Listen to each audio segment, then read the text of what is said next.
जय श्रीमन्नारायण श्रीमते रामानुजाय नमः। अस्मद्गुरुभ्यो नमः।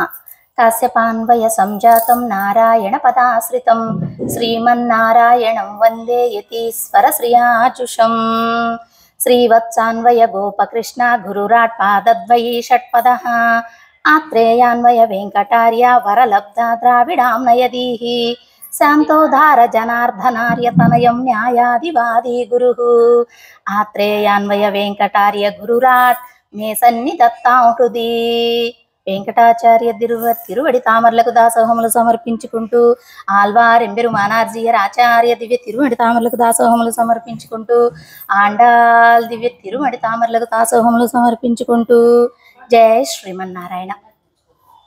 మనం 24వ పాసురం తెలుసుకోబోతున్నాము. ఆండాలు అనుగ్రహించినటువంటి దివ్య ప్రబంధ కాలక్షేపంలో नीलातुङ्गस्तनगिरि तटी सुप्तमुद्बोध्य कृष्णं पारार्ध्यं स्वं श्रुतिशत शिरःसिद्धमध्यापयन्ति स्वोचिष्टायां स्रजनिगणितं या फलाकृत्य भुङ्क्ते गोदा तस्यै नम इदमिदं भूय एवास्तु भूयः अन्नवयल पुदुवै आण्डालरङ्गर्क्कु पन्नु तिरुप्पावै पल्पदियम् इन्निसैयाल पाडि कोडुत्ताल नर्पामालै பூமாலை சூடி கொடுத்தாலை சொல்லு சூடி கொடுத்தா சுடர் கொடியே துல்பாவை பாடியருளவல்ல கல்வலையாய் நாடி நீ வேங்கடவர்க்கென்னை విధియన్న ఇమ్మాత్తం నాం కడవా వన్నమే నల్కు. నిన్నటి రోజున సీరియ సింహాసనత్తిరిందు అంటూ ఆ సింహాసనంపై కూర్చో అని ఒక సింహాన్ని పోల్చి ఆ సింహం ఎలా జూలు విదిలిస్తుంది, ఎలా విరుచుకుంటుంది ఒళ్ళంతా అని కొన్ని పోలికలను చెప్పి పరమాత్మను ఆ సింహాసనం పైకి ఆహ్వానం చేసి వీరు కావలసినటువంటి దాన్ని ఇక్కడ చెప్పము మేము అని భరతాల్వాన్ని ఎలా తిరస్కరించారో నన్ను కూడా అలా తిరస్కరిస్తారేమోనని భావన చేసి వాళ్ళు చెప్పకుండా 29వ పాసురంలో తెలియచెప్పేటటువంటి విషయాన్ని తెలియచెప్పారు. అయితే ఇప్పుడు పరమాత్మ ఎక్కడ ఉన్నారు? ఆ శయన గృహం నుండి వచ్చి సింహాసనంపై కూర్చొని ఉన్నారు. ఆ నడక సౌందర్యాన్ని కూడా నిన్న వీళ్ళు వీక్షించటం జరిగింది. ఆయన నడుస్తూ ఉంటే చూడాలని, కూర్చున్న సేవలో చూడాలని, వీతిరుందు సేవలో వాళ్ళ కోరిక ఉంది, అది కూడా తీరింది. మరి ఈరోజు అలా నడిచి వచ్చి కూర్చున్నటువంటి పరమాత్మకు వీళ్ళు ఏం చేస్తున్నారో ఈ పాసురంలో తెలుసుకునే ప్రయత్నం చేద్దాం. నిన్న సింహం అనే చెప్పేటప్పటికి నరసింహస్వామి పెరుమాళ్లను భోగ్యంగా తలుచుకోవటం జరిగింది. ఎలా అంటే నరసింహస్వామి పెరుమాళ్ల ప్రాశస్తం ఎలా ఉందంటే వెంకటాచలం కథలలో కూడా ఉన్నది. ఆ శ్రీనివాసుడు కళ్యాణం చేసుకోక మునుపుగానే ఆ యొక్క యాదగిరి నరసింహస్వామిని సేవించి వచ్చి కళ్యాణం చేసుకున్నారట. అంటే ఆ ప్రాశస్తం ఒక గొప్పతనాన్ని తెలియచెప్పడం అన్నమాట. ఆ విధంగా అలాగే సుమిత్రాదేవి ఉన్నది. ఎవరామా? లక్ష్మణస్వామి వాళ్ళ తల్లిగారు, లక్ష్మణస్వామికి తల్లిగారు. మరి రామచంద్రుడు అడవులకు వెళ్తానన్నాడు. దేనికి వెళ్తానన్నాడు? తండ్రి గారి మాట కోసం. ఆ కైకేయేవో వరాలు కోరింది. ఆ పట్టాభిషేకాన్ని రద్దు చేసుకుని ఆయన అడవులకు వెళుతూ ఉంటే సీతాపిరాట్టి వస్తానన్నది. ఆ ఇరువురు ఉన్నారు కదా అని లక్ష్మణస్వామి కూడా వాళ్ళను ప్రార్థన చేశారు, నేను వస్తాను అని. ఆ సరే సేవ చేసుకుంటాను అన్నాడు కదా అని రమ్మన్నాడు రామచంద్రుడు. అప్పుడు ఆ లక్ష్మణస్వామి యొక్క తల్లిగారు చెప్తున్నారు. ఏమని చెప్తున్నారంటే కొన్ని జాగ్రత్తలను తెలియచెప్తున్నారు. నువ్వు వెళ్ళానంటే వెళ్ళానని 4 రోజులు ఉండి రావటం అది సేవ కాదు. నువ్వు అక్కడే ఆ అరణ్యంలోనే అన్నగారితోటి పాటుగా మొత్తం ఉండేటట్టుగా అయితేనే వెళ్ళు. 4 రోజుల సేవగా కాదు. కొంతమంది ఉంటారు కదా, చేస్తామని పూనుకుంటారు, పాపం చేయలేకపోతారు. తప్పని కాదు, వాళ్ళకుండే ప్రాబ్లమ్స్, లేకపోతే వాళ్ళ మనస్థిమితం లేకపోవడం, ప్రాబ్లమ్స్ అనేవి అందరికీ ఉంటాయి. అలా సరే, అలా కాకుండా స్వామి లక్ష్మణ నువ్వు పరిపూర్ణంగా అన్నగారితోటి ఉండేటట్టుగా సేవ చేసేటట్టుగా అయితే వెళ్ళు అని చెప్పింది సుమిత్ర. ఎవరు చెప్తారు? ఏ తల్లి చెప్తారు అడవికి పొమ్మని? అన్నగారి తోడుగా. ఆమె అంత గొప్ప గుణం కలిగినటువంటిది సుమిత్రాదేవి. ఏమని చెప్తుందంటే ఆ జాగ్రత్తలు కూడాను. అయోధ్య అటవీం విధి, ఆ అడవే నీకు అయోధ్య. మళ్ళీ అక్కడ కష్టంగా ఉందనుకో, రావాలి, ఇక్కడ రాజసుఖాలను అనుభవించాలి. ఇప్పటి వరకు రాజసుఖాలలో ఉన్నటువంటి వారు కదా, అనుభవించాలి అని ఆయనకు అనిపిస్తుందేమో అని ముందుగానే చెప్తుంది. నీకు ఆ అరణ్యమే అయోధ్య. ఇంకోటి, మాం విద్ది జనకాత్మజ, నేను నీకు తల్లిని ఇక్కడ, కానీ ఆ అరణ్యంలో ఎవరు? ఆ సీతాపిరాటే నీకు తల్లి. రామం దశరథం విద్ది, ఆ రామచంద్రుడే ఇప్పుడు ఎలాగైతే నీకు దశరథుడు తండ్రిగా ఉన్నారో అరణ్యంలో రామచంద్రుడే తండ్రిగా భావన చేయాలి. దక్షతాత యథా సుఖం, ఈ విధంగా నువ్వు నడుచుకోవాలి అంటూ కొన్ని జాగ్రత్తలను తెలియచెప్పింది సుమిత్రాదేవి. అలా అడవులలో రామచంద్రుడికి సహాయం చేస్తూ సేవ చేస్తూ వాళ్ళకు కుటీరాన్ని నిర్మించి వాళ్ళ సమయానికి పండ్లను అన్నిటిను తెచ్చిచ్చి సరి అయినటువంటి సేవ చేస్తూ ఉన్నారు లక్ష్మణస్వామి. అంత కైంకర్యాన్ని పొందారు. ఎందుకంటే ఆ యొక్క తల్లి మంచి మనస్సుతోటి ఈయనకు చేయాలనేటటువంటి సద్బుద్ధితోటి ఈటను మించినటువంటి పరమాత్మ కరుణతోటి ఈ భాగ్యం లభించింది. అయితే రామచంద్రుడి యొక్క సౌందర్యం ఎలా ఉంటుంది అంటే మగవాళ్ళు కూడా చూసి అయ్యో నేను ఆడవాళ్ళగా పుడితే బాగుండే అన్నంత సౌందర్యం కలిగి ఉంటాడు రామచంద్రుడు. అందుకనే కదా ఆ అరణ్యవాసానికి వెళ్ళినప్పుడు లేదా విశ్వామిత్రుడితోటి ఆ యజ్ఞయాగాదులను పాడు చేసేటటువంటి రాక్షసుల్ని సంహరించటానికి యజ్ఞ సంరక్షణార్థంగా వేంచేసినప్పుడు ఆ రామచంద్రుని చూసి మునులు యోగులు అక్కడ తపస్సు చేసుకునే వాళ్ళందరూ కూడా అయ్యో రామచంద్రుడు ఎంత వైభవంగా ఉన్నాడు అని ఆయనతోటి ఆడాలని పాడాలని వారికి కూడా కోరిక కలిగింది. అంటే అన్నిటినీ సన్యసించినటువంటి వారికే కోరిక కలిగింది. ఆ విధంగా ఉంటాడు రామచంద్రుడు. వాళ్ళకేం చెప్పాడు, మీకు కూడా ఈ అవకాశాన్ని ఇస్తాను, నాతోటి ఆడి పాడి సద్దులు తినేటట్టుగా అని. ఆ తర్వాత కృష్ణావతారాన్ని పరమాత్మ దాలుస్తే అప్పుడు గోవులుగా గోపబాలురుగా గోపికలలాగా వీళ్ళందరూ కూడా జన్మలు ఎత్తి పరమాత్మతోటి ఆడి పాడి రాసక్రీడలు జరిపి సద్దులు తిని ఆయనతోటి ఉన్నారు. అది ఆ పరమాత్మ ఇచ్చినటువంటి మాట కోసం. అటువంటి పరమాత్మకు సేవ చేయటమే భాగ్యంగా లక్ష్మణస్వామి అక్కడ తల్లిదండ్రులను వదిలి రాజ్యాన్ని వదిలి ఆ బిడ్డలను భార్యను వదిలి పరమాత్మ సేవకై వేంచేశారు. అంటే విశేషమైనటువంటి ధర్మంగా ఇక్కడ కృప చేస్తున్నారు. ఆ విధంగా లక్ష్మణస్వామి ఉన్నారు. అలాగే పరమాత్మ సౌందర్యానికి లోనైన తర్వాత కోరికలు కలగవట.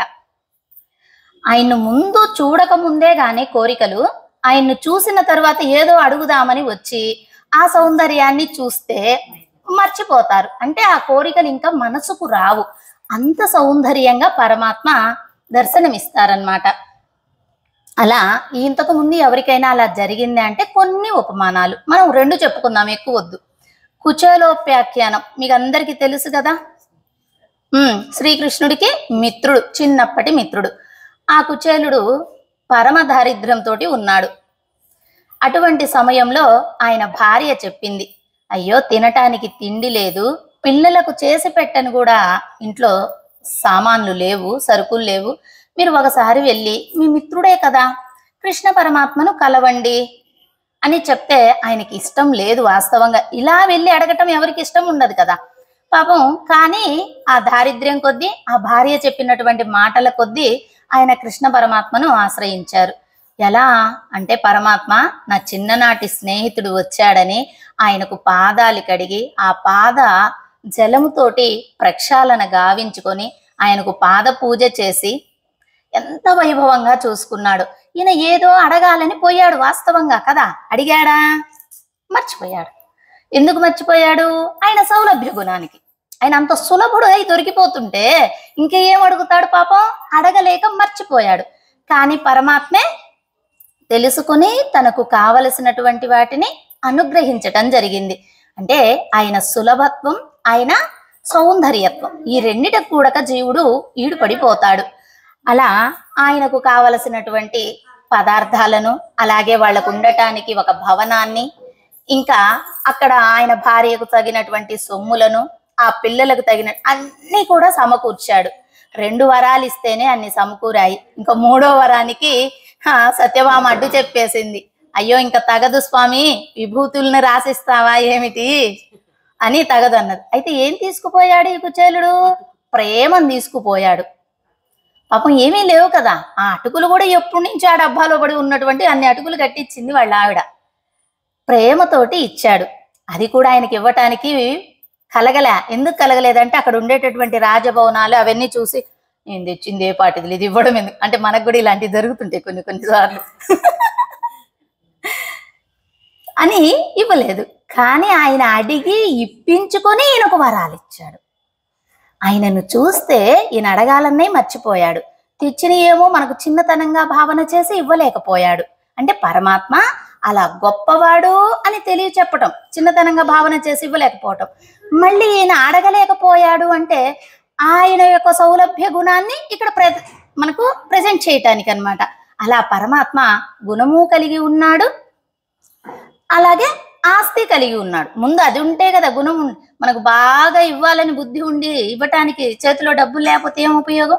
పరమాత్మ దగ్గర అవి రెండూ ఉన్నాయి అని అలా కుచేలుడు అడక్కపోయినా పొందాడు. అలాగే ధ్రువుడు తెలుసు కదా, ధ్రువుడు అందరికీ తెలుసు కదా, చక్కగా తపస్సు చేసినటువంటి వాడు, చిన్నపిల్లవాడు. ఉత్తానపాదుడు అనేటటువంటి ఆయనకు ఇద్దరు భార్యలు.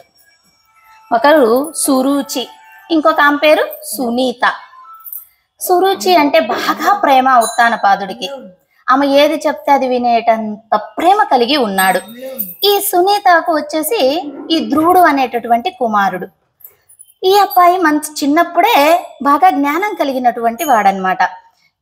ఈ సునీత కుమారుడైనటువంటి ఈ ధ్రువుడు తండ్రి తొడ మీద కూర్చోవాలి అని కోరుకుంటాడు. తొడనేమంటాం? అంకము అంటాము. ఆ అంకం మీద కూర్చోవాలి అని కోరుతాడు. కోరినప్పుడు ఆ సురుచి పక్కకు లాగేస్తుంది, కూర్చొనివ్వదు. అప్పుడు అయ్యో ఎందుకు నన్ను కూర్చొనివ్వట్లేదు నా తండ్రి మీద అని ఆ అబ్బాయికి బాధ కలిగిద్ది. అప్పుడు చెప్తుంది సురుచి, నా కడుపున పుట్టి ఉంటే నువ్వు కూర్చునేవాడివి, ఆమె కడుపున పుట్టావు కాబట్టి నీ కూర్చునే హక్కు లేదు అంటుంది. ఆ ధ్రువుడు వచ్చి తల్లి దగ్గర, అమ్మా ఇలా తండ్రి గారి అంకంపై కూర్చోవటానికి నాకు అర్హత లేదా అని బాధపడతాడు. అవును నాయనా, నువ్వు మంచివాడవే, కానీ నా కడుపున పుట్టబట్టి నువ్వు కూర్చోలేకపోయావు, అది నేను చేసుకున్నటువంటి పాపము అని ఆమె బాధపడుతుంది. బాధపడి ఏదైతే పొందాలి అంటే ఎవరిని తెలుసుకోవాలో వారిని మనం కలవాలి అనేటటువంటి ఒక విషయాన్ని చెప్తుంది. దానికి ధ్రువుడు అడవులకు వెళ్ళి తపస్సు చేశారు. ఎన్నిన్ని సంవత్సరాలు ఏళ్ల తరబడి తపస్సు చేస్తే కూడా పరమాత్మ దర్శనం ఇవ్వడు. మునులు ఋషులు ఎంతో మంది ఉన్నారు కదా, అటువంటి భాగ్యాన్ని ఈయనకు 5 నెలలు తపస్సు చేస్తేనే పరమాత్మ దర్శనం ఇచ్చాడు. దర్శనం ఇచ్చిన తర్వాత నీకేం కావాలి అని కోరాడు. అప్పటి వరకు ధ్రువుడు దేనికి తపస్సు చేశాడు? తండ్రి గారి అంకం మీద కూర్చోలేదు, నేను కూర్చోవాలి, అది నాకు లభించాలి అని వెళ్ళాడు. కానీ ఆయన దర్శనం ఇచ్చినప్పుడు ఏమైంది? స్నానాభిలాషి తపస్తిసోహం. ఏమిటి అనుకున్నది? నా తండ్రి యొక్క అంకం మీద నేను కూర్చోవాలి అని తపస్సు చేశారు. తర్వాత ఏమైంది? త్వాం ప్రాప్తవాన్ దేవ మునీంద్ర భుక్త్వం. అయ్యయ్యో, ఎంతమందో మునీంద్రులు తపస్వీకులు ఎన్నో సంవత్సరాలుగా నా సేవ చేస్తే, ఎన్నో సంవత్సరాలు తపస్సు చేస్తే పొందేటటువంటి భాగ్యము నాకు ఇచ్చాడే పరమాత్మ. అంటే ఎలా చెప్తున్నారంటే, కాచన్మి చన్వన్య సమావాస్య రత్నం. అబ్బా, ఈ పరమాత్మ దర్శనం ఇచ్చాడు. అప్పుడు ఏమనుకుంటున్నాడు? గొప్ప రత్నం దొరికింది. అప్పటిదాకా అనుకున్నది ఏమిటి? ఆయన వస్తే నేను మా తండ్రి తోడ మీద కూర్చోవాలి అని కోరికనే కోరాలనుకున్నాడు, అంకం మీద కూర్చోవాలి అని. కానీ ఆయన దర్శనాన్ని పొందిన వెంటనే, అయ్యో నేను ఇంత రత్నం నాకు వస్తే ఆ రత్నాన్ని కోరుకోకుండా ఏదో పిచ్చి రత్నం కావాలి, పిచ్చి పూస కావాలి అని కోరుకోవటం ఎలా ఉంటుంది అన్నట్లుగా ఈయన భావన చేసి ఏమంటున్నాడు? నేను అవి మర్చిపోయాను. ఏం కోరటానికి పోయాడో అది మర్చిపోయాను. అంటే అలాంటి కోరికలు ఇక్కడ కోరనక్కరలేదు.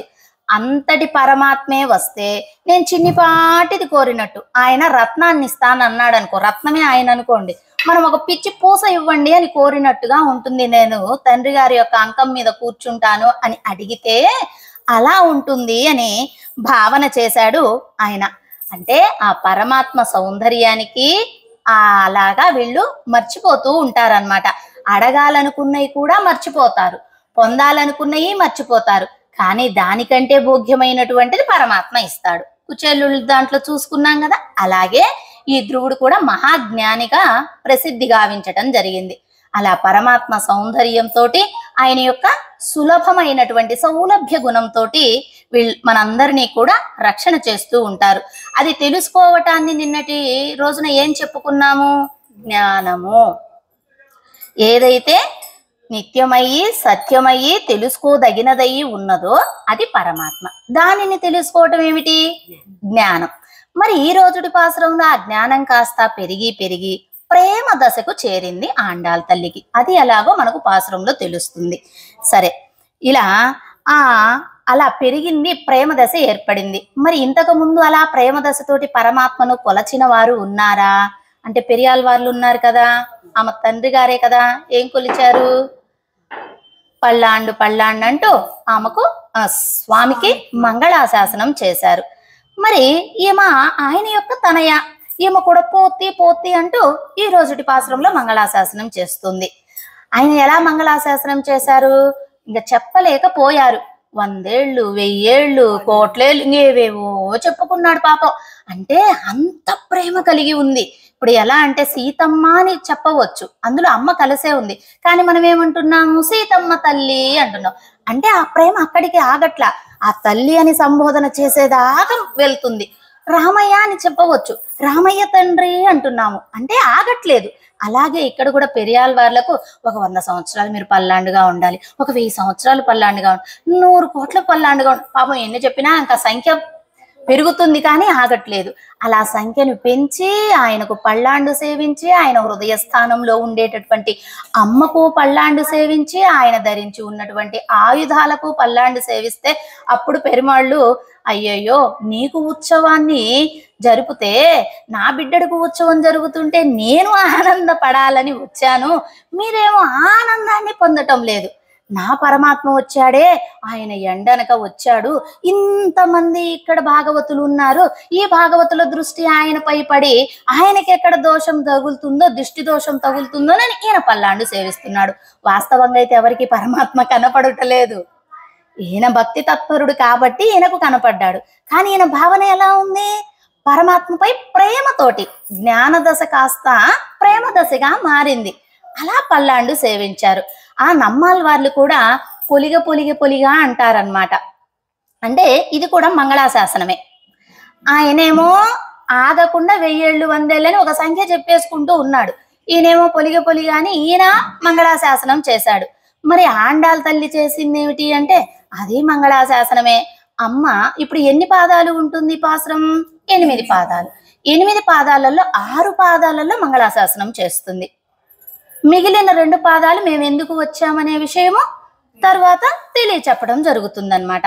అయితే శరీరానికి ఏం కావాలి? భోజనం కావాలి, లేకపోతే ఒప్పుకుంటుందా? కొంచెం సేపు అయితే ఓర్చుకుంటుంది, ఇంకొంచెం సేపు అయితే అలాగో, ఒక రోజు అయితే ఒక పొద్దు, ఇంకా 2 రోజులు 4 రోజులు అయితే ఒక పొద్దు కాస్త అదే అన్నమాట. అలా అవుతుంది. ఈ శరీరానికి ఆహారం కావాలి, భోజనం కావాలి. అలాగే ఆత్మకి ఏం కావాలి? స్వరూపం. ఏమిటి ఆ స్వరూపం అంటే పరమాత్మకు మంగళాశాసనం చెయ్యటమే ఆత్మస్వరూపం.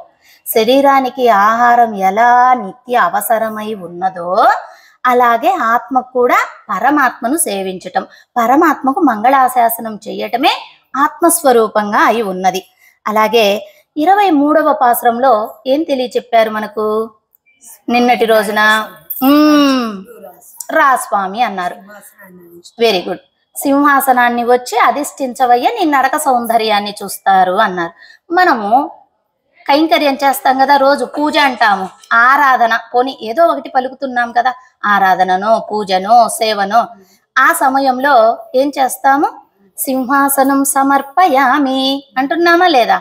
ఆ సింహాసనం సమర్పయామి అని అనటము అంటే ఇలాగ సింహాసనం కానీ, అర్ఘ్యపాద్యాదులు కానీ, నైవేద్యం కానీ, మంగళహారతి కానీ, ప్రదక్షిణ ఏవైనా సరే 16 రకాల ఉపచారాలు చేస్తాము పరమాత్మకు.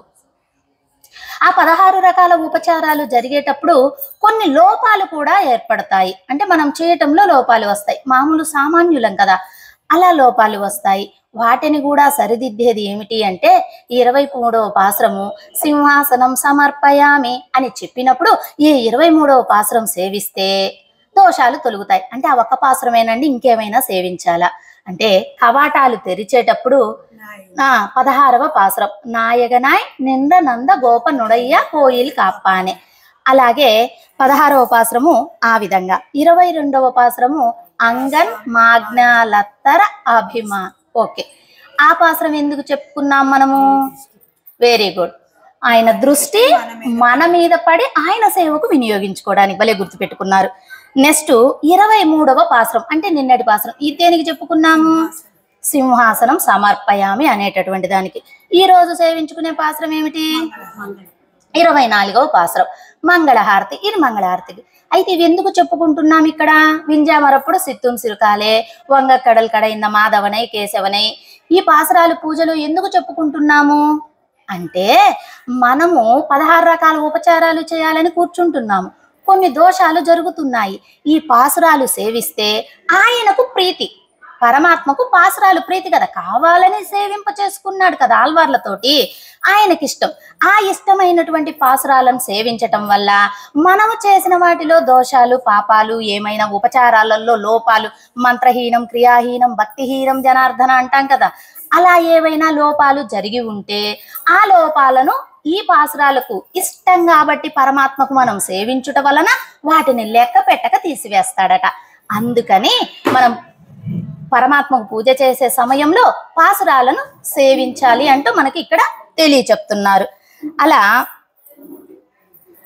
ఆనాడు దేవతలులాగా అయ్యో మేము కూడా నిన్ను నడిచి వచ్చేటట్టు చేశామే. ఆనాడు దేవతలు ఏం చేశారు? నా రాజ్యం పోతుంది, నా సింహాసనం పోతుంది అని ఇంద్రుడు ప్రార్థన చేశాడా? వామనుడు వచ్చాడా?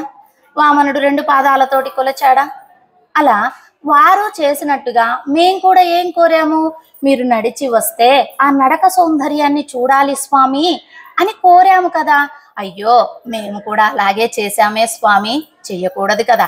పరమాత్మ పాదాలు అప్పటికే కంది ఉన్నాయి, ఎర్రగా ఉన్నాయని తెలుసుకున్నటువంటి వాళ్ళు మళ్ళీ మీరు నడిచి రండి స్వామి, ఆ సౌందర్యాన్ని చూస్తాం. అయ్యో అయ్యో పొరపాటు చేశామే అంటుంది ఆండాళ్ళ తల్లి. అలాగే మనము ఈ దృష్టి దోషం అనేది ఏమిటి అంటే పిల్లలు ఉన్నారు, చిన్న పిల్లలు, వాళ్ళు ఎక్కడికన్నా వెళ్ళొస్తేనో లేకపోతే ఇంకా చిన్న పిల్లలైతే పక్కన నల్ల చుక్క పెట్టడము, ఇవన్నీ ఎందుకు చేస్తుంది తల్లి అంటే ప్రేమతోటి, వాడికి ఎక్కడ ఇబ్బంది కలుగకూడదు అనేటటువంటి ప్రేమతోటి. అలాగే పరమాత్మపై కూడా ప్రేమతోటి ఆ పెరియాళ్ళవార్లు కానీ, ఆ నమ్మాళ్ళవార్లు కానీ, ఈ ఆండాళ్ళ తల్లి కానీ ప్రేమతోటి ఈ సేవిస్తూ ఉన్నారు. అక్కడ మరి మనమంటే తల్లి, పిల్లవాడు చిన్నవాడు, అందుకని మంగళాశాసనం చేశారు, కోరుకున్నారు, బాగానే ఉంది. కానీ ఇక్కడ పరమాత్మ పెద్దవాడు, ఈ సేవ చేసే వాళ్ళందరూ చిన్నవాళ్లే, ఎందుకంటే ఆయనకంటే పెద్దవాళ్ళు లేరు కదా. మరి అలా ఎలా కోరిండ్రు, ఎలా మంగళాశాసనం చేశారు? ఇది తప్పు కదా వాస్తవంగా. అంటే వాళ్ళు జ్ఞాన దశలో ఉన్నప్పుడేమో ఆయన పెద్దవాడు, వీళ్ళు చిన్నవాళ్ళు, అది తప్పు ఇది ఒప్పు అనే విధంగా ఉన్నారు. ఈవేళ ఏ దశలో ఉన్నారు? ప్రేమ దశలో ఉన్నారు. ప్రేమ దశకు చేరిన తర్వాత వారు వీరై వీరు వారై పోతారు. అప్పుడు ఏమి తప్పొప్పులు తెలియవు, పెద్ద చిన్న తెలియవు. అటువంటి దశలో ఉన్నారు కాబట్టే పెరిమాళ్లకు చక్కగా మంగళాశాసనం చేశారు. అండ్రు అంటే ఆనాడు, ఈ పాశ్రంలో మనకు అండ్రు అని వస్తుంది, ఆనాడు. ఇండ్రు అంటే ఈనాడు. అవి ఎప్పుడో ఆనాడు జరిగిపోయినాయి కదా వామనావతారం రామావతారం, అయినప్పటికీ ఈనాడు మంగళాశాసనం చేస్తారు. అండ్రుతోటి మొదలయ్యి ఇండ్రుతోటి 6వ పాదంతో 6 మంగళాశాసనాలు పూర్తవుతాయన్నమాట. అలా వామనావతారం చెప్తూ ఉంటే అమ్మ కలియుగం ఇదేమిటి? వామనావతారం ఎప్పుడు? కృతయుగంలో జరిగింది. ఇది కలియుగమే, అది కృతయుగమే అని అమ్మ తలవట్లేదు. ఆమె కళ్ళ ముందు స్క్రీన్ ప్లే అవుతుంది, ఇంకా పిక్చరైజేషన్ జరిగిపోతుంది అనమాట. ఇప్పుడు వామనుడు వచ్చాడు ఇలా కొలిచాడని, అందుకని ఆమె యుగాలను కూడా మారిపోయింది. అయితే ఇప్పుడు వ్రతం ఆచరించేది కూడా ఆమె గోపికలాగే అనుకరించి మాట, ఆ కట్టు బొట్టు ముడి అన్ని కూడా వెన్నవాసంతో సహా అని చెప్పుకుంటున్నాం కదా, అలా అనుకరించే ఇది. అందుకనే అనుకరణ వ్రతం అంటారు. అనుకరించి వ్రతాన్ని ఆచరిస్తుంది. అలాగే యుగాన్ని కూడా మర్చిపోయి ఇక్కడ చెప్పేస్తుంది అని తెలియచెప్పడం అన్నమాట. అలా ఇలా యుగాలను కూడా అన్నిటినీ కలిపేసుకొని అక్కడ ఉన్న పెరుమాళ్లే ఇక్కడి వారు అంటూ తెలియచెప్తున్నారు. అలాగే ఇప్పుడు ఎవరెవరు మంగళాశాసనం చేశారు? మనం ఆళ్వార్లలో ఎవరిని చెప్పుకున్నాము? పెరియాళ్వార్లు, నమ్మాళ్వార్లు, మన ఆండాళ్ళ తల్లి ఇలా చెప్పుకున్నాం. అయితే వీళ్ళైనా చేసింది? ఇంతకుముందు ఆచార్యులాగా ఎవరైనా అలా మంగళాశాసనం చేసి ఉన్నారంటే విశ్వామిత్రుడు. తాటక సంహారం విశ్వామిత్రుడు ఎందుకు తీసుకువెళ్ళారు రామలక్ష్మణులంటే యజ్ఞ సంరక్షణార్థంగా అరణ్యానికి తీసుకొని వెళ్ళారు. అప్పుడు చిన్న పిల్లలు, పాపం దశరథుడికి పంపించే ఇష్టం లేదు, కానీ అడిగిన వారు విశ్వామిత్రుడు. ఆయన రక్షణలో పిల్లలకి ఏమీ కాదులే అని ఆ వశిష్ఠుడు చెబితే అప్పుడు పంపించారు చిన్న పిల్లలు. ఆ తాటకి వచ్చేసి పెద్ద రాక్షసి, పెద్దగా ఉంది. అయితే ఆ తాటకిని సంహరించే సమయంలో విశ్వామిత్రుడు మహర్షి వాస్తవంగా రాముడు బలం తెలిసిన వాడు అయినప్పటికీ ప్రేమదశగా మారిపోయి ఆయనకు మంగళాశాసనం చేశాడట. ఆ తాటకిని సంహరించే సమయంలో ఆ యొక్క ప్రేమ దశను పొంది, అంటే చిన్నపిల్లవాడు కదా మన కళ్ళకు కనపడేటప్పుడు, ఆయన జ్ఞాని అయినప్పటికీ ప్రేమ దశను పొంది మంగళాశాసనం చేశారు. అలాగే ఇంకెవరు చేశారు అంటే జనక మహారాజు, సీతాపిరాటి యొక్క తండ్రి గారు. ఆ యొక్క కళ్యాణ సమయంలో ఈ సీతమ్మ అందంగా ఉంది, ఆ రామచంద్రుడు అందంగా ఉన్నారు. అయ్యో వీళ్ళ సేర్తికి మంగళము, వీళ్ళు బాగుండాలి, వీళ్ళ యొక్క సౌందర్యానికి ఏ ఇబ్బందులు ఎడబాట్లు రాకుండా ఉండాలని పాపం మంగళాశాసనం చేశారు. అలా భద్రంతే అంటే జాగ్రత్త జాగ్రత్త, భద్రంగా ఉండండి అంటూ ఆయన కూడా మంగళాశాసనం చేశాడు. యాక్చువల్గా అయితే జనక మహారాజు కర్మయోగి, చాలా తెలిసినటువంటి వాడనమాట. అటువంటి కర్మయోగి అయిన వాడు మంగళాశాసనం చేశాడు. విశ్వామిత్రుడు మహర్షి అయినటువంటి వాడు మంగళాశాసనం చేశారు.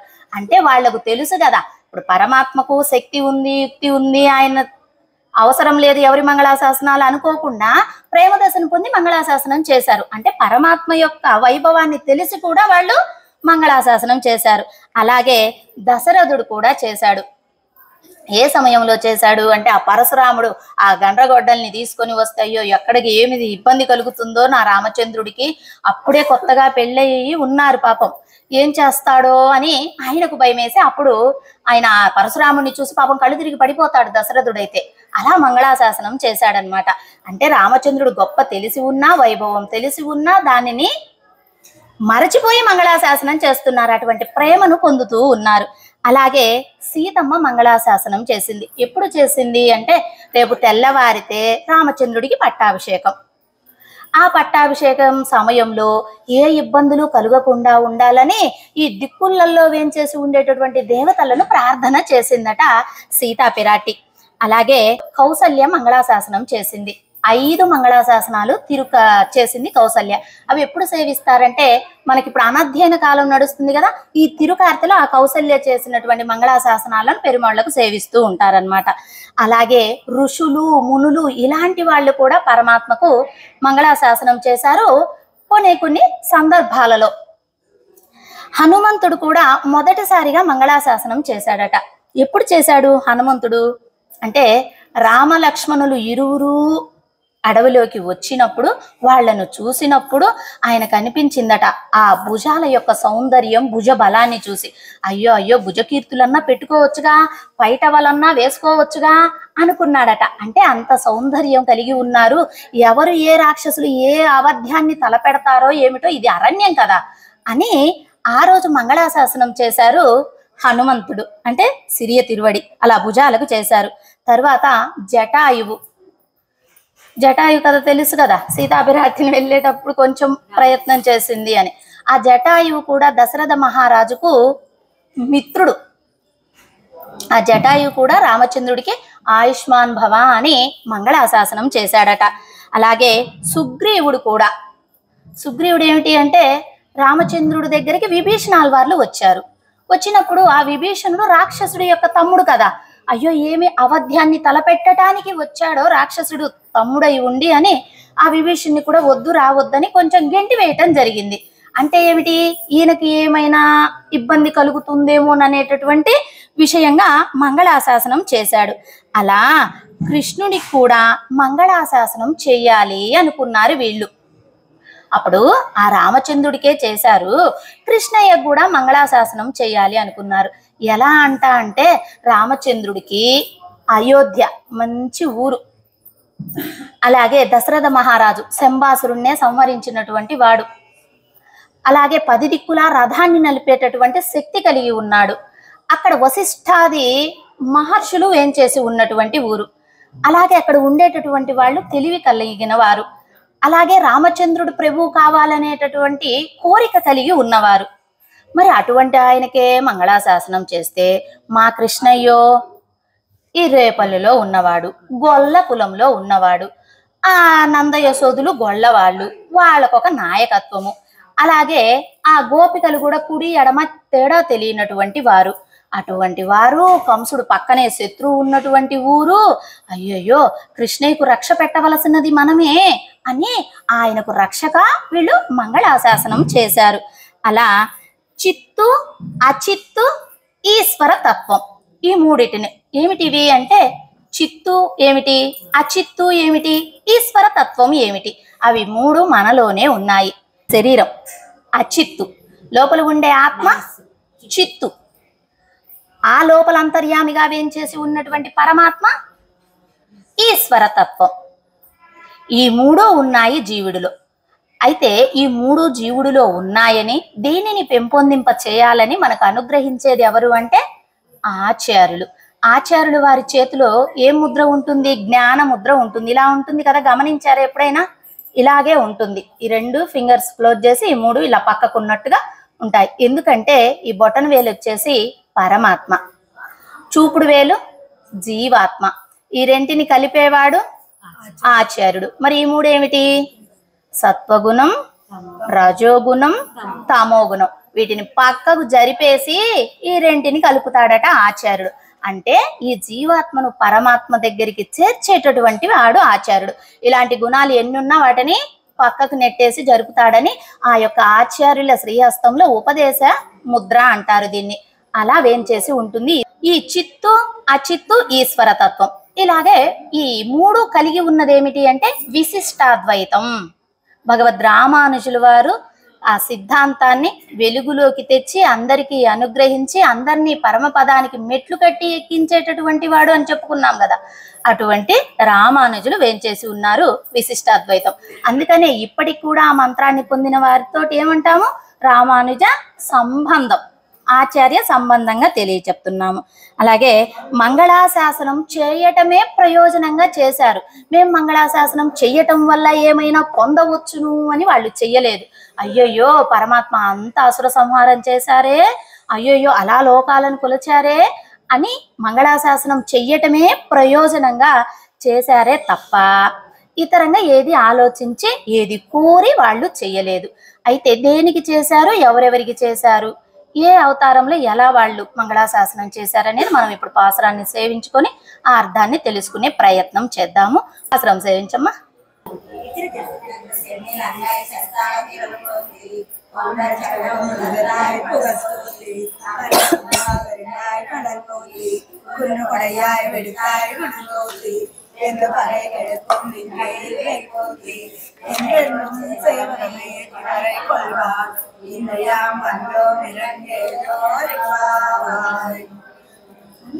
జై శ్రీమన్నారాయణ.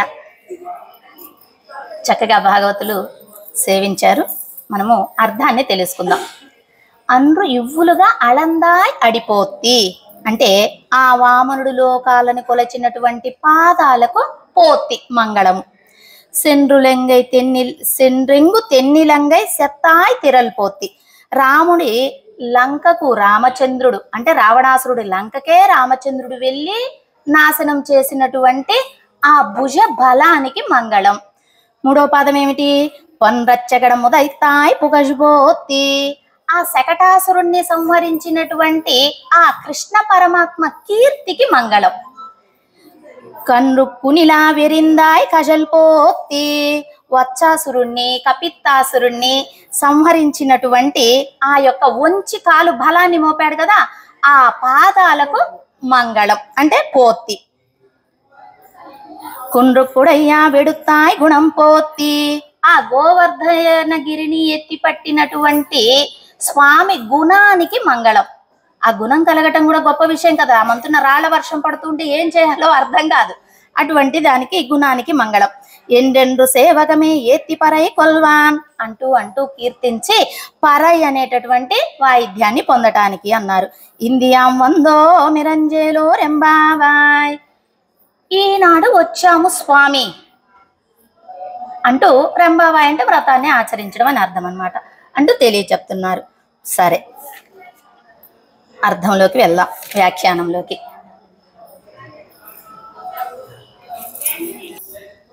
అండ్రు ఇవులుగా అలందాయ్ అడిపోతి. దేవతలు బాధపడేటటువంటి లోకములను బాగు చేయాలని పరమాత్మ వస్తారు.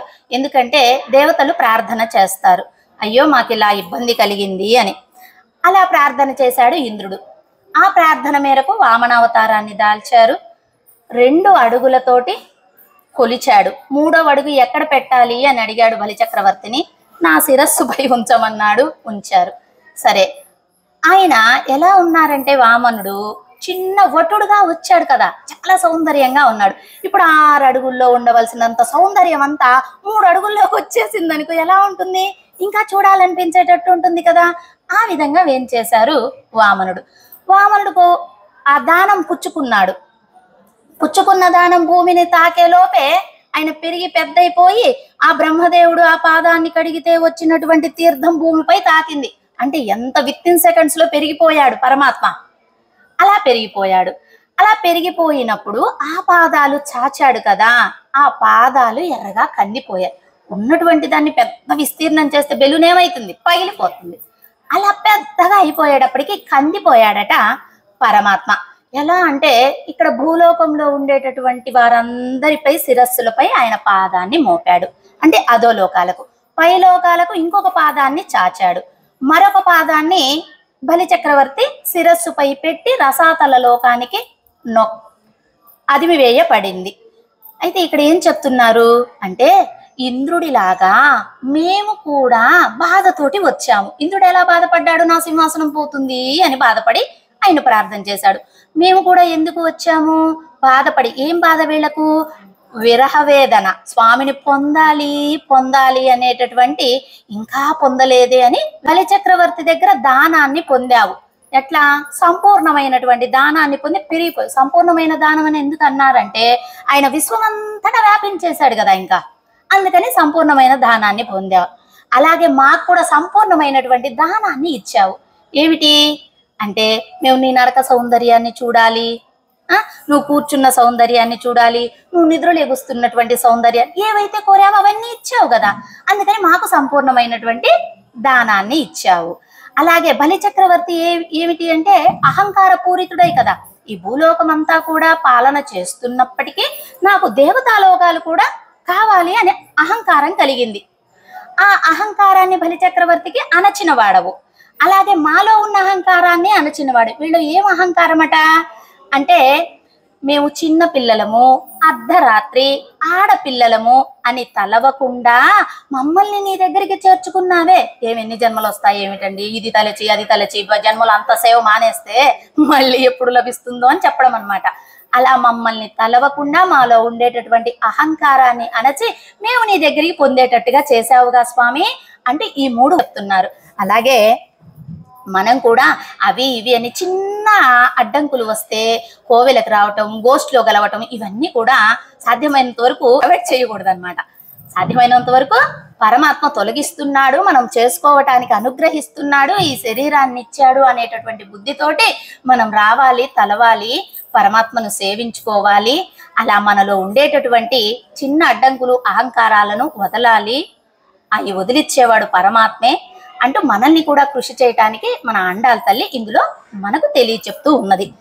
అలా శ్రీకృష్ణుడు వామనుడుగా సామ్యాన్ని చేసి చెప్తున్నారు.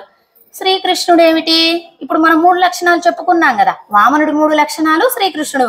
అంటే వీళ్ళిద్దరికి సామ్యం ఒకటిగానే ఉంది. అంటే వామనావతారమైన కృష్ణావతారమైన ఆయనే అని తెలియచెప్పటం.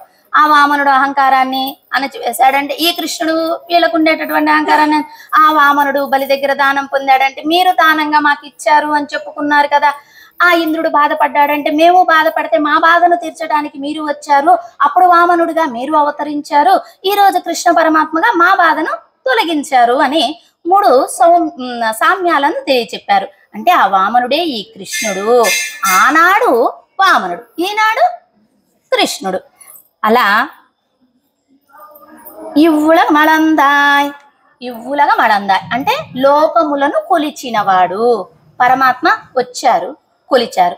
ఎలా కొలిచారు అంటే ఒక పాదాన్ని ఇక్కడ, ఒక పాదాన్ని పైలోకాలను కొలిచాడనమాట.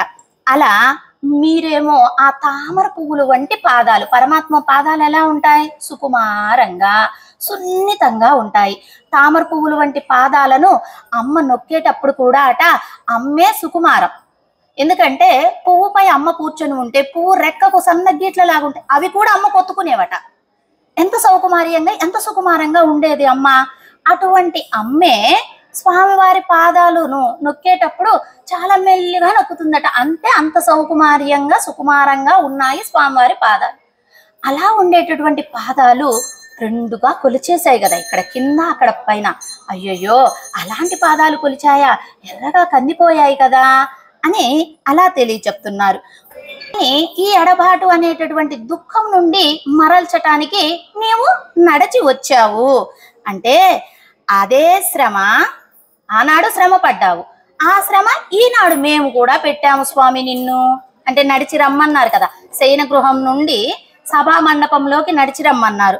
అలా మేము కూడా మిమ్మల్ని ఇబ్బంది పెట్టాము స్వామి. అడిపోతి, అడి అంటే పాదాలు, పోతి అంటే మంగళం, మీ పాదాలకు మంగళం. ఇక్కడ ఏం చెప్తున్నారంటే ఆనాడు వామనుడుగా అవతరించినప్పుడు మీరు 2 పాదాలే పెట్టింది, ఈనాడు మేము 18 అడుగులు వేయించాము నీతోటి. శయన గృహం నుంచి సభా మండపానికి 18 అడుగులు వేశారట పరమాత్మ. ఆనాడు ఆయనే మేలే 2 అడుగులు వేయించాడు, మేమేమిటి 18 అడుగులు వేయించాము. అయ్యో, పాదాలు ఎంత కందిపోయాయో కదా. అని చక్రవర్తి ఏం ఔదార్యాన్ని లభించారు అంటే పరమాత్మకే దానాన్ని ఇచ్చారండి అని దాన గుణాన్ని ప్రసిద్ధిగాంచింది లోకంలో.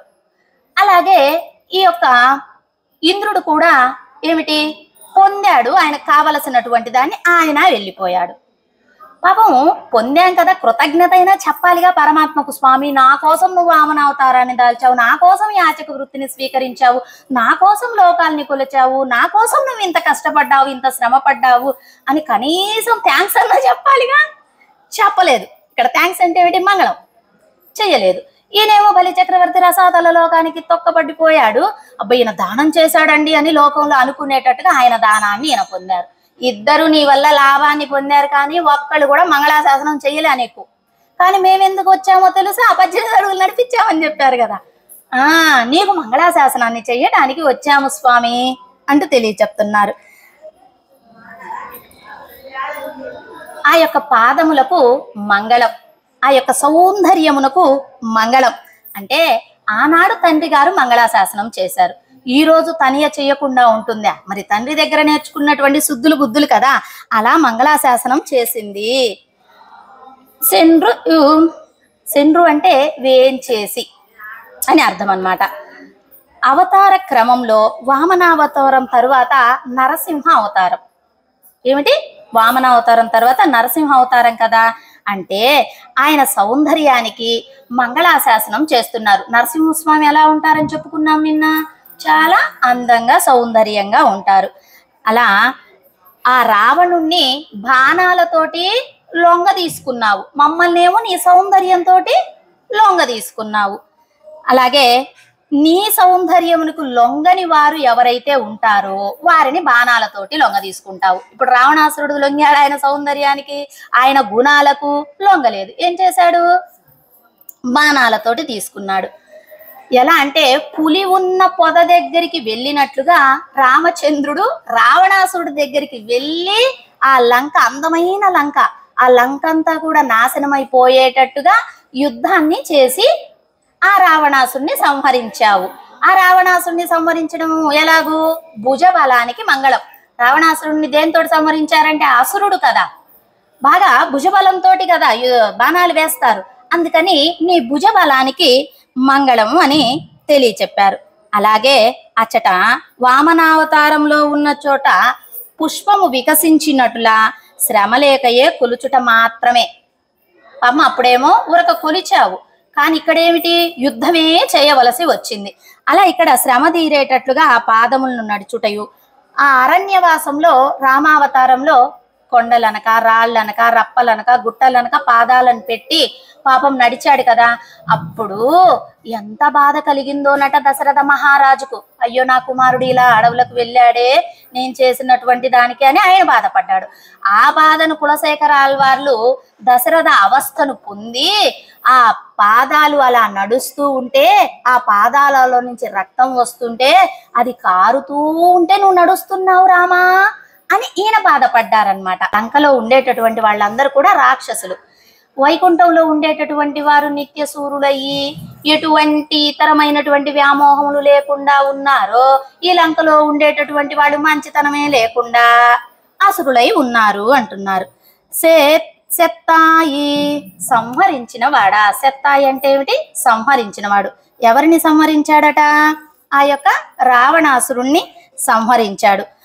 అలాగే పెరియాళ్వార్లు ఏమన్నారు, మన్లాండ తిండోల్ మణివన్న, ఆ బలమైనటువంటి మల్లులను సంహరించిన వాడు అని ఆయన భుజ బలానికి పల్లాండు సేవించారు.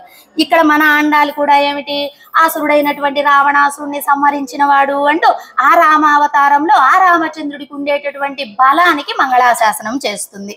అలాగే పెరియాళ్వార్లు ఏమంటున్నారు, ఇళంగై పాజాలాక పడై పొరుదానుక్కు పళ్ళాండు కూరుదుమే అన్నారు కదా.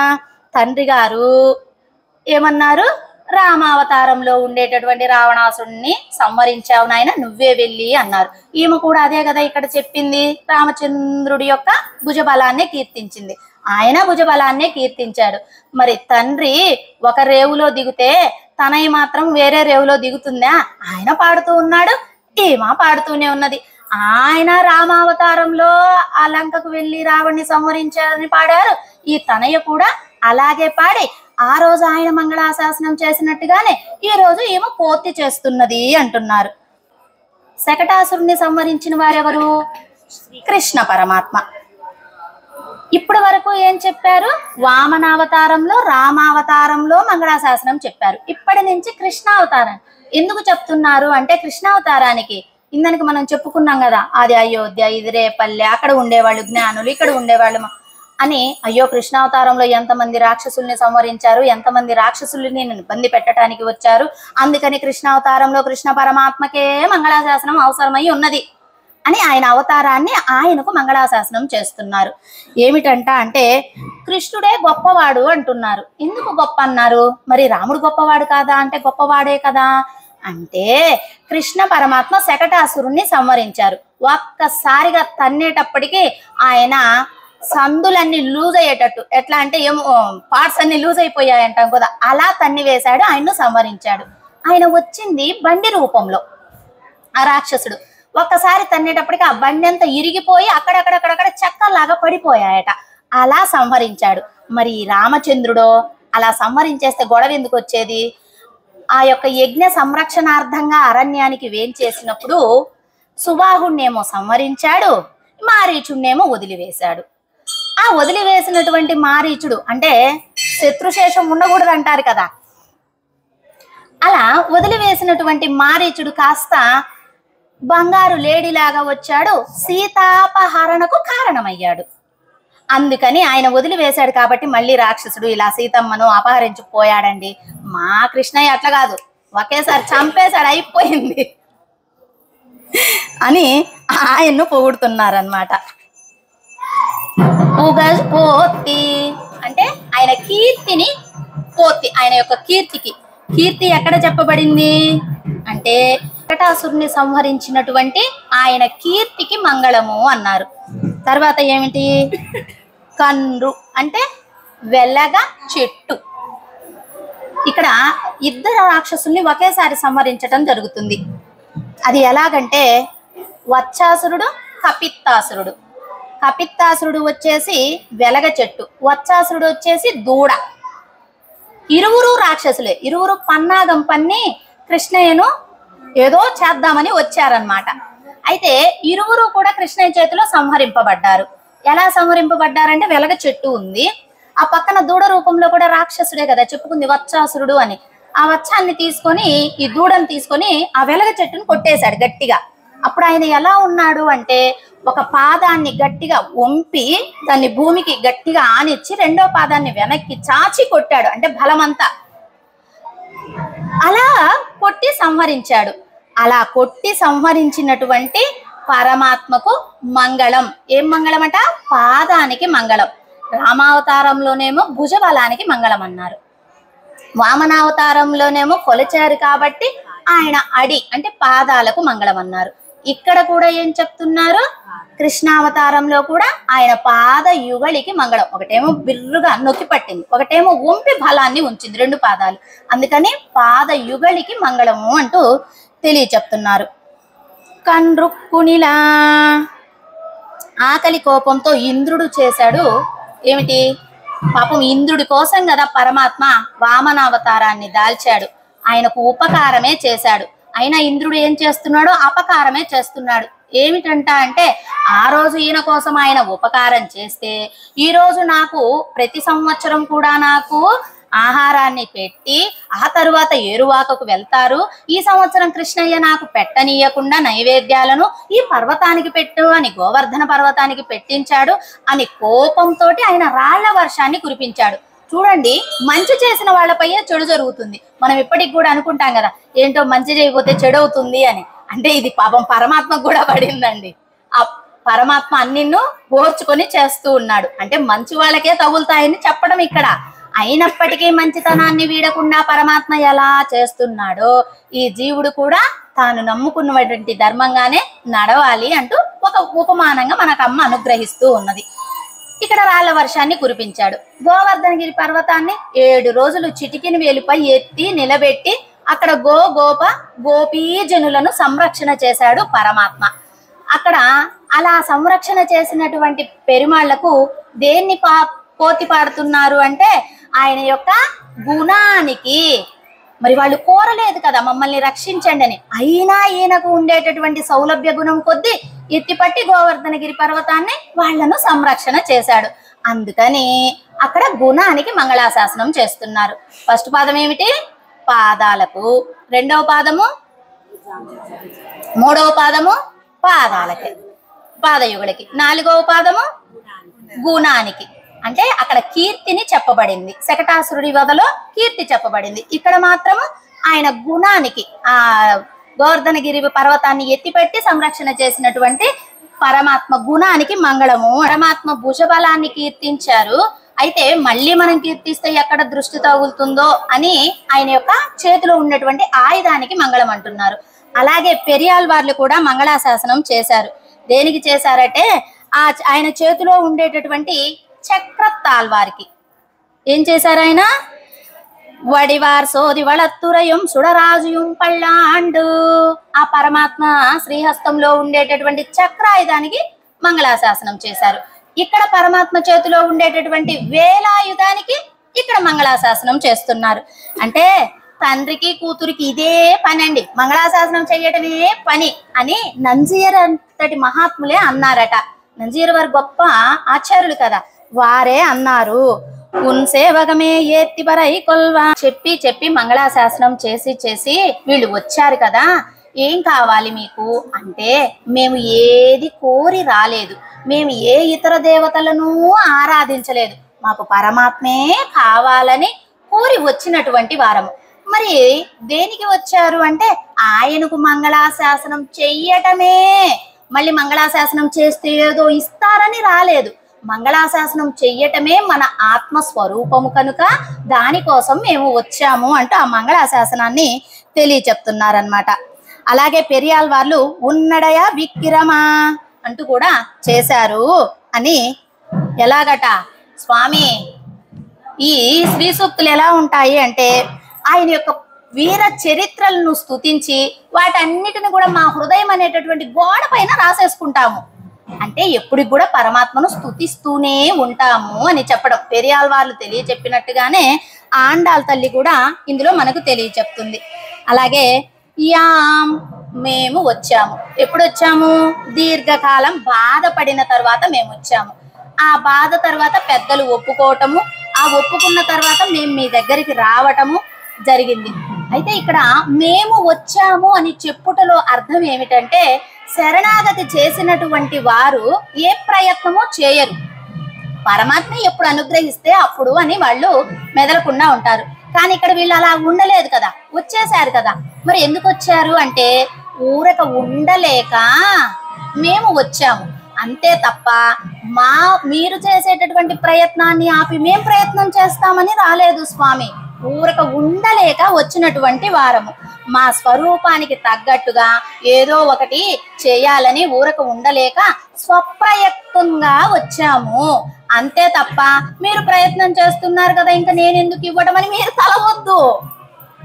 మేమేదో ఊరుకుండలేక మా స్వరూప జ్ఞానానికి వచ్చాము. మీకు మంగళాశాసనం చెయ్యటానికే మేము ఏం చేశాము తప్ప, మీరేదో ఇస్తారని మేము పొందాలని పరై అనేటటువంటి వాయిద్యం పైకే కానీ మాము వచ్చింది దేనికో తెలుసా? మీకు మంగళాశాసనం పాడటం కోసమే. సరే ఇంత వచ్చారు, మంగళాశాసనం చేశారు అంటే, మంగళాశాసనం చేసింది కూడా మేము సాధనగా చెయ్యలేదు. ఏదో ఇది సాధనగా చేస్తే తరువాత అది పొందవచ్చు అన్నట్టుగా మేము చెయ్యలేదు. నీకు మంగళాశాసనం చెయ్యటమే ప్రయోజనంగా. అప్పుడేం చెప్పుకున్నారు 10 మంది జ్ఞానులు నిద్ర లేపుటప్పుడు? పోవడమే ప్రయోజనంగా వచ్చాము అన్నారు. ఈ రోజు ఏం చెప్తున్నారు? మంగళాశాసనం చెయ్యటమే ప్రయోజనం. మా ఆత్మస్వరూపముకు ఇది తగినటువంటిది కనుక దానిని చెయ్యటానికే వచ్చాము అంటూ భోగ్యంగా అనుగ్రహించింది ఆండాళ్ తల్లి. అంటే పరమాత్మకు మనం సేవ చెయ్యటమే తప్ప అది ఇది కావాలని కోరి చేసేది కాదు. ఆయనకు సేవ చెయ్యటమే ప్రయోజనంగా చేయాలి అంటూ మనకు ఆండాళ్ తల్లి ఈ పాసురంలో అనుగ్రహించింది. అలాగే ఈరోజు క్షేత్రం ఏమిటి? దివ్యక్షేత్రం ఏం నిలబెట్టాడు? ఎస్, గోవర్ధనగిరి పర్వతాన్ని నిలబెట్టాడు. అందుకని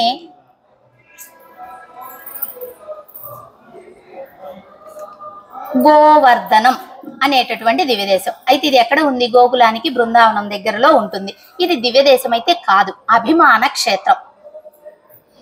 కానీ మనము పంచద్వారకలు యాత్రకు వెళ్ళినప్పుడు చక్కగా సేవించుకున్నాము. మీరు వెళ్ళినప్పుడు కూడా సేవించుకుంటారని కొంచెం క్లూ ఇవ్వటం జరుగుతుంది. అలా మీరు సేవించుకున్నారుగా గోవర్ధనం దేశమే.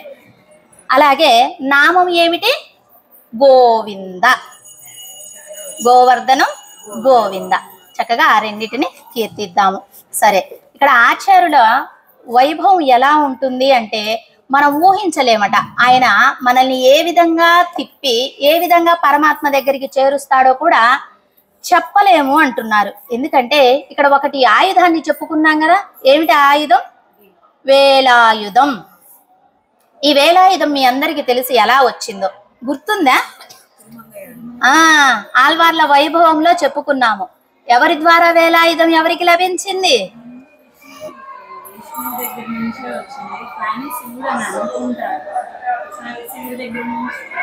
ఈ వేలాయుధం ఎవరి దగ్గర నుంచి వచ్చిందంటే నందగోపుడు దగ్గర ఉన్నది. ఎందుకంటే వాళ్ళు ఇతరమైనటువంటి జంతువుల నుంచి సంరక్షణ చేసుకోవడం కోసం వేలాయుధాన్ని పట్టుకొని ఉండేవాడు నందగోపుడు. ఈ నందగోపుడి కుమారులే కదా కృష్ణుడు, బలరాముడు. వీళ్లకు చెందింది, తండ్రి ఆస్తిలాగా వీళ్లకు చెందింది. వీళ్ళ తర్వాత కృష్ణావతారం తర్వాత వెంకటేశ్వర స్వామిగా మన పెరుమాళ్ళు అవతరించారు. అంటే ఆయుధం ఆయనకుంది, అంటే తిరుమల శ్రీనివాసుడికి ఉంది. ఈ ఆయుధం ఎలా తిరుమల శ్రీనివాసుడి దగ్గర నుంచి తిరుమంగయ్యాళ్వార్లకు వచ్చింది అంటే, ఈ తిరుమల శ్రీనివాసుడి దగ్గర ఆ కొండపైకి ఎక్కి ఎవరు? కుమారస్వామి తపస్సును చేశారు. ఆ తపస్సును చేసినప్పుడు శ్రీనివాసుడు అన్నాడట, ఏం కావాలని కోరి తపస్సు చేస్తున్నావు షణ్ముఖ అని. ఆ షణ్ముఖుడు కుమారస్వామి ఏం చెప్పారు? నాకు ఒక ఏదో చెప్తారు కదా, ఒక పెద్దగా దేవుడి లాగా ఆరాధనలు పొందాలని ఉన్నది అన్నాడనమాట. సరే అన్నాడు. అయితే ఇప్పుడు దేవతలందరికీ కూడా ఈ కుమారస్వామి ఎటువంటి వాడు? సైన్యాధ్యక్షుడు అనమాట. అయితే అప్పుడు సైన్యాధ్యక్షుడిగా ఉండాలంటే ఆయుధం ఉండాలి కదా. అలా ఆయుధాన్ని ఈ కుమారస్వామి పొందాడు. కుమారస్వామి పొందాడు. ఆ తరువాత కుమారస్వామి దగ్గర నుంచి ఎవరు పొందారంటే శబంధమూర్తి పొందాడు.